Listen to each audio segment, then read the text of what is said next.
Hello and welcome to Miniature Realms. My name's Stuart and welcome to Epic Battles Waterloo Napoleonic Project Vlog number 2. So on the last project vlog I was talking a lot about terrain and about sizing between 10mm and 15mm and what is best to use, and there's been some fantastic comments on the last video discussing it. And I also mentioned that I'd purchased or ordered some buildings from a company I haven't ordered before called Empires at War, and that's now arrived. So rather than do a sort of separate unboxing video, I know a lot of people don't like those or don't watch them all, especially if they're from smaller things, so I thought I'd kind of include that in with this video really. I haven't had, they've only just arrived as I started recording this, so I haven't had chance to really go through them in detail. So let's have a little look really. So we got farm, Spanish farm, Spanish villa, Spanish 3-story building, Spanish church, and a Spanish taverna. They look quite cool. I'm really impressed just from looking through the bag. A bit more than I expected already, I think. So let's just have a quick look at one of the bags and see what we got. So we got a little picture showing all the different parts and things. I love the smell of burnt MDF. Very strange, I know. So you've got some coloured sheets, which I'm guessing will stick over the full supports.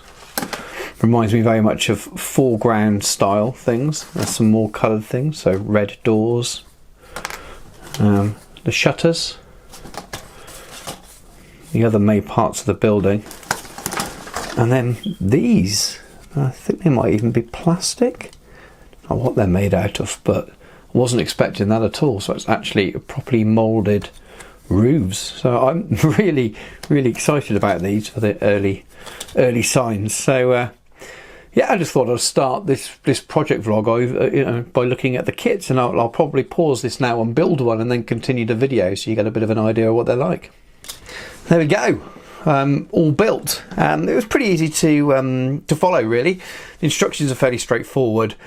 There are a couple of things that I've changed about them. So by the time it asks you to fit the shutters and fit the doors, you've already glued on the front balcony area, which means you can't really get in to put the shutters on the ones inside, but you can't really see them anyway, so I don't think it matters. It just means you end up with an extra bit or two.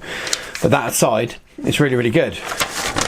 Now, I thought the white panels, when I first looked at the packs, was the colouring on the outside, but it's not. It's actually the inside colouring. And you've got removable roof. You've got a removable floor if you want as well. It's quite a tight fit. I can't really see me doing that, but if you happen to play 15mm sort of skirmish style games, you could do it. But I'm really impressed by it. The roofs are just blowing me away. The fact that you've got this plastic roof, even just extra details like the little strip there of painted wooden like doweling just to create the top there. Just little bits of extra detail you don't often see in these kits, and they're just really good value. So if we check some scale and things, so obviously here's a strip of the troops. This goes quite nicely against it. Even on a 1-to-1, you'd imagine 20 men would take up about that much space in front of it, I'd say. It looks pretty good. I can actually use one of the doors here to match the scale. And the doors, funnily enough, they match the scale of the Sarissa ones, which I'm a big fan of. So I got the scaling of the doors right. But one thing I really like, which may solve some of the problems I was talking about in the first video, is the footprint. So this is the American building, and obviously American real estate is known to be larger, but it feels like a smaller building that's quite large, whereas this, and I haven't built any of the others yet, but this, it's a relatively small building. I appreciate it's a taverna. It's not going to be the biggest building, but a couple of buildings like this to represent a village, or 2 or 3, will take up a lot less space than this, which is what I was looking for this game system. So I'm just really impressed. So This is £7.50. £7 if you get it the unpre-coloured, so just a bit of plain MDF. Now what I'll do here is I'll probably add a little bit of weathering and that'll be it. But £7.50, and the whole set with all the bags you saw is £45 for the pre-painted, I think, or £40 without. So it's very little extra for the coloured. Very, very, very impressed. I got a bit carried away and ended up building it all, yeah, very, very pleased with the kits. So that's the full set. The Spanish Village, they do two sets that are sort of similar. One had a tower in it, which I just preferred the look of this one, to be honest with you. I think all the terracotta coloured roof tiles and things look fantastic. And like I said about the scales, the doors seem perfect size, but yeah, really like the fact that they don't have a massive footprint, and obviously don't need to use them all in one go, but it won't take too much of a table space up as well. So I think I might have found something that's a good kind of mix. So let's look at them one by one, really. So I've already showed you the taverna. Yeah, this is the villa, the big one here. So as I said, they've all got removable roofs. I may just glue them on, to be honest with you. I'm not going to be using them in that sense with the removable roofs, so we will see. But so that's the villa, or gatehouse. Let's move the walls out of the way and have a look at the individual parts of those. So you could obviously use these as just separate buildings and things as well. Excuse my hands, they're absolutely covered in glue. I built these with super glue, which is always risky with MDF, but I wanted to do it quickly. So yeah, you could easily turn these into a small village or something by themselves without using the walls. So it's very versatile. It's a large part of the villa as well. So you can make them into townhouses and things. I'm just really impressed with them. So £45 for the whole set is just fantastic. There's a church, and again, it's not huge, is it? It's for its scale, it doesn't take up that much table real estate. And I'm going to spend a bit of time just adding a little bit of weathering, adding a bit of earth texture and things around the base. Sort of 3-story house.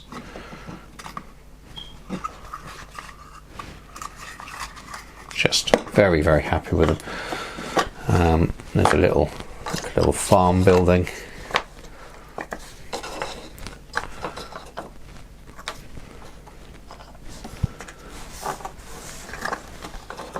A little sort of shed shack thing with it.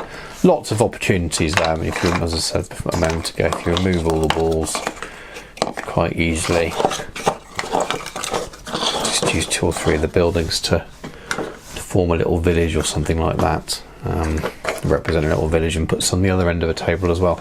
Just really, really good value, and if you're looking for Peninsula style stuff, then I absolutely recommend it. Really, really cool.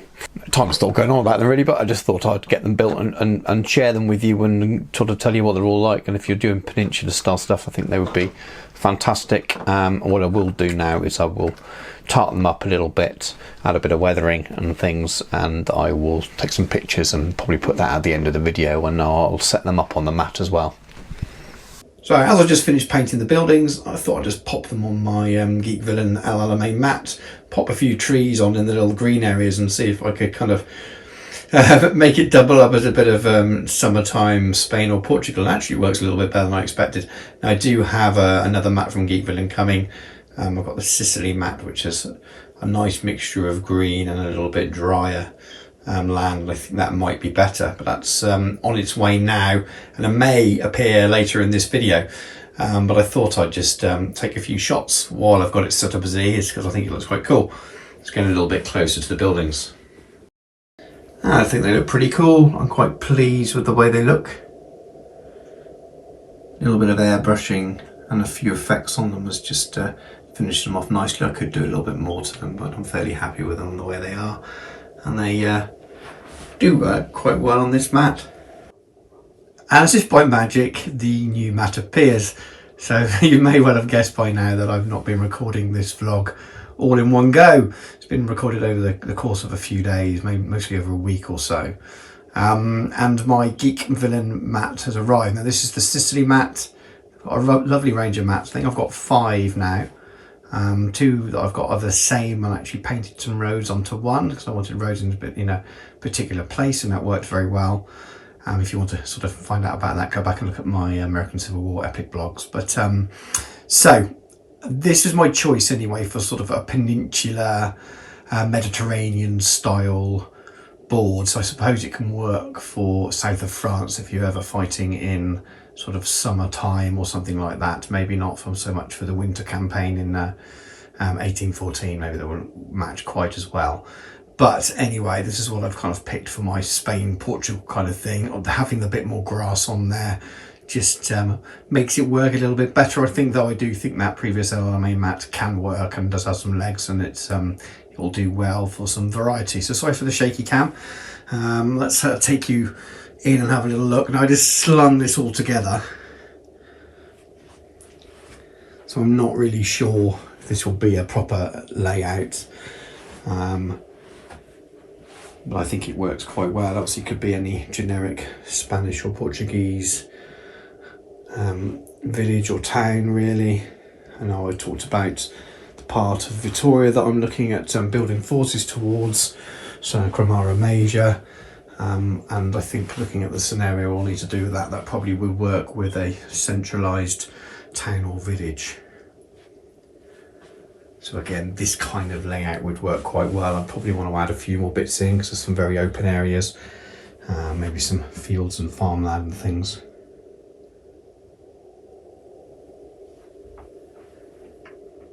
But I think it works quite well. I probably need to add some roads in, so I'll have a look at that. I do have some neoprene road, which you can cut and place to size. And again, Geek Villain, I haven't bought them yet, do have some self-cut roads and river sections and things as well, so I may look at that as well. But there's something that's quick and easy, and for someone like me who doesn't have space to build and store large boards, I'm pretty happy that a layout like that can be achieved using a mat with things underneath the hills, add a few trees, add a few buildings, and for me it looks enough like Peninsula. I will be adding more to that though. There's suggestions below in the comments what kind of things you think would fit really well, what kind of things you think would fill out the gaps on the board but not too much. Anyway, on to the next bit. Well, you'll probably be pleased that I've stopped banging on about those buildings now, which I have for the first sort of 12, 13 minutes of the video, so apologies if that wasn't really your thing, but these project vlogs always be a bit of a mixed bag of me kind of mind spewing, sharing what I've been up to, and that includes purchases and thoughts, and asking for advice and things as well, as much as showing off painted miniatures, which there isn't really so much of that in this project vlog. I've been really busy leading up to Christmas, as I'm sure many people are. I'm a father of 2 kids, 2 and 7, and it's there's just lots going on. We do lots of things with the family, so it does tend to take up some of my free time, but I wouldn't change it for the world. So I've gone back to the good old favourites. I love Osprey books as a starting point, and you know what, it's pretty much, I know some people would hate this and probably get me a dislike for this, but as war gamers we can pretty much get by with these things. They are entry level in maybe in a historian sense. If you were studying at degree level, you wouldn't base this as all your references, but for war games they're absolutely fantastic, and there's a lot more detail in these than they're given credit for at times. And I'd lost these. I had these years ago, but I managed to pick them up on eBay. I got rid of a lot of things moving many years ago, in between after university and things, but I managed to find these, and this is my favourite era as well. It reminds me when I used to borrow them on long-term loan from the library as a sort of 15-year-old, and it just feels like that era, this era, the artwork that's in the books is actually on the front of the covers as well. Minor thing, but I quite like it. So I've been looking at both of them. As if you've watched Project Vlog 1, you'll know that I'm building a force around an area of Vittoria, so the Cremara Major part of the battle, which is up around here. But I'm also looking to transfer as many units as possible over to a division or two for a section of Waterloo. So I can fix kind of both things. I know a lot of people will be playing 100 days campaign stuff, so I want to make sure my army will work for both. And technically it doesn't matter anyway, we're playing at small scale, but it'll only really be down to facings and flags. And as you saw in the first video, or you've seen in my inventory tutorial videos, the flags at that scale are very, very similar. So all the King's German Legion flags that are there, they're almost impossible to see the difference between one to the next. So I don't think it will make too much difference which King's German Legion regiments I'm representing at different times. So anyway, I've had a look through these, really enjoy the colour pictures and things. So I'm going to pop a few images on the screen now. So when we're looking at Vittoria, I think I mentioned that I was kind of focusing on a smaller area. It's a very large area this battle was fought over. It was very, it's a huge battle, especially in terms of comparing to some of the earlier Peninsula battles. And I've just sort of drawn a square around the kind of area, and I haven't measured it up in terms of ground scale, but I don't know if that's the table area I want to cover, but that's definitely the part of the battle I want to cover. So I need to work out at what times and what part of the conflict. But I'm very much want to make sure that that the 1st Division and the 5th Division that are kind of covered in the battles that I do with Vittoria. I haven't worked out the French side yet. I'll focus on this for now. So the buildings I bought will probably work towards that. I think I need to have a river, and I need to have a couple of roads, but that's, I'm well on the way to that now. So it's down to the painting side. So if we have a little look, in the last video I said I was just focusing on the 2nd Brigade to start with, which I am, Colin Harkett's brigade, but I'm also, I've worked everything else out that I need to paint, and you'll see these popping on the screen now. So we've got the 1st Division, so you've got the Coldstream, 3rd Guards, and a company of the 5th, 60th. And when it comes down to companies, it's probably just going to be a standard skirmishing troops that are going to represent it, tiny unit sort of thing. And then you've got the whole of the 2nd Brigade, you can see there, and that's the 5th is what the 5th Line Battalion is what I've already painted. So I've got 2 more line battalions all built up, prepped, ready to go, actually started. And I've got 2 light battalions to do, and I'm going to be using the rifle ranked up sprues for these. So the ones I've got already I'm actually painting as light battalion King's German Legion. And up goes another image now. You'll see that they are basically dressed as the same way as riflemen would be, all very, very, very closely. So there's your reference from the Mont St. John website that so many people use.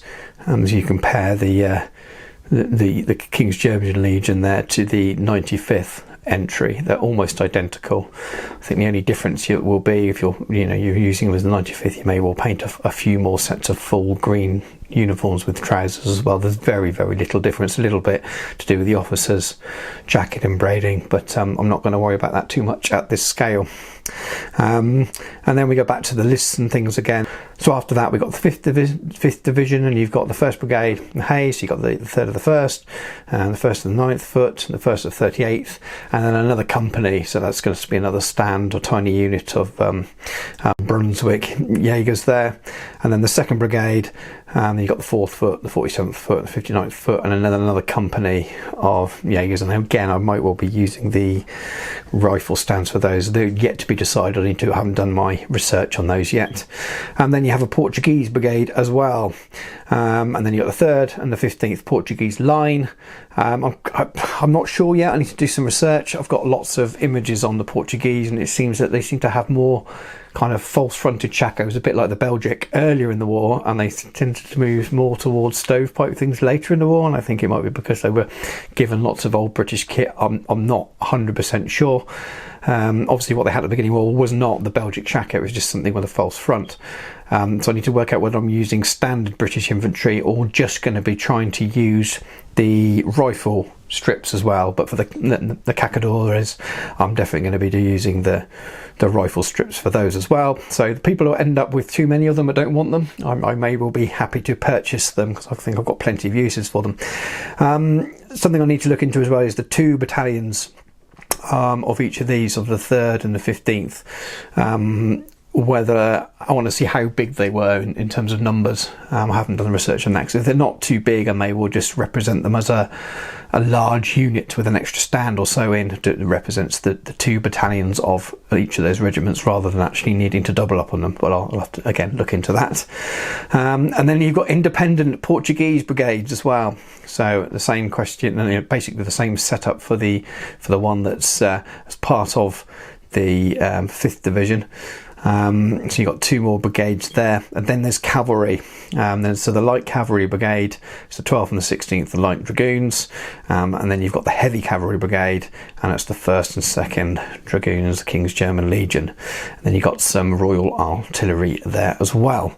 So that is my list to collect and paint. So there's a fair amount there. That's a sizable army, and probably big enough for a lot of games for quite a while. I will definitely paint up other units not included in that when I want to do a particular scenario, but that'll be a really nice solid base to have some decent size games with.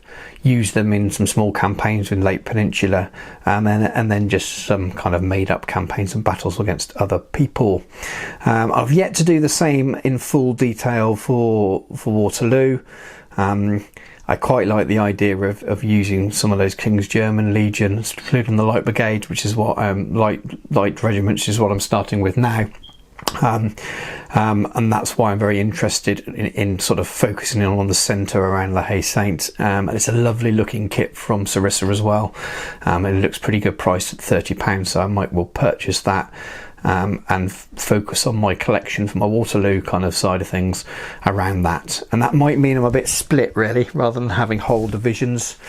It might mean that I might need Optedder's brigade, and Kempt's brigade, and some packs maybe. And they are, over different corps, I think, let alone different divisions. So it might have something a little bit weirder for that, but I need to really kind of work out ground scale, table size. Some of that will need to be abstract based on the size of the model for La Haye Saint as well. For those people who are kind of really into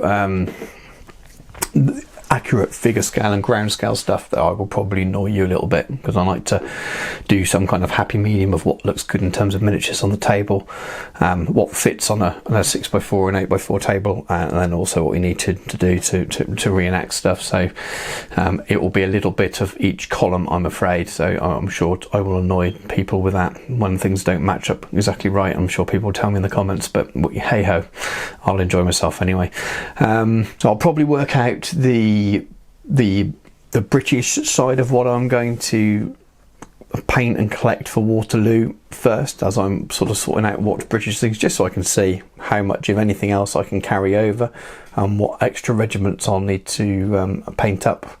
I'm still tempted to do some kind of system where the facings of the units are generic. They are generally generic anyway, aren't they, other than you've got a number of different colours, so where you're looking at buff or blue and yellow and so on and so on. Other than that, if you can just swap the flags out, they could be either or. So that's one option.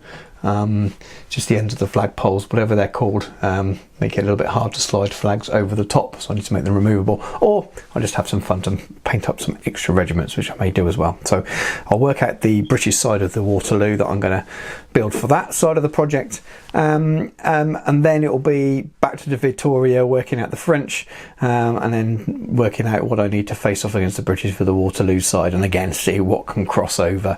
Again, I might try and make that a little bit more generic if I can. I want to make the things right as possible in terms of facings and things, but if I can get around swapping flags over and things like that, then I definitely will do, because it seems silly to have, I don't know, 30 regiments painted up, only ever using about 15 at a time, and the only difference we've seen some of them is a flag that's in such small scale and resolution that you can barely tell the difference anyway. So I need to be a little bit smart about the amount of time I spend painting things.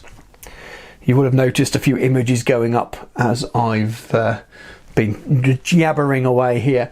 I had the table set up, so I wanted to put the small amount of miniatures that I finished on the table, and you'll have noticed a King's German Legion light or rifle stand there. That's my test stand. I have been working towards a painting tutorial for that one as well. I'm going to try one other recipe for the green before I put the full tutorial video together.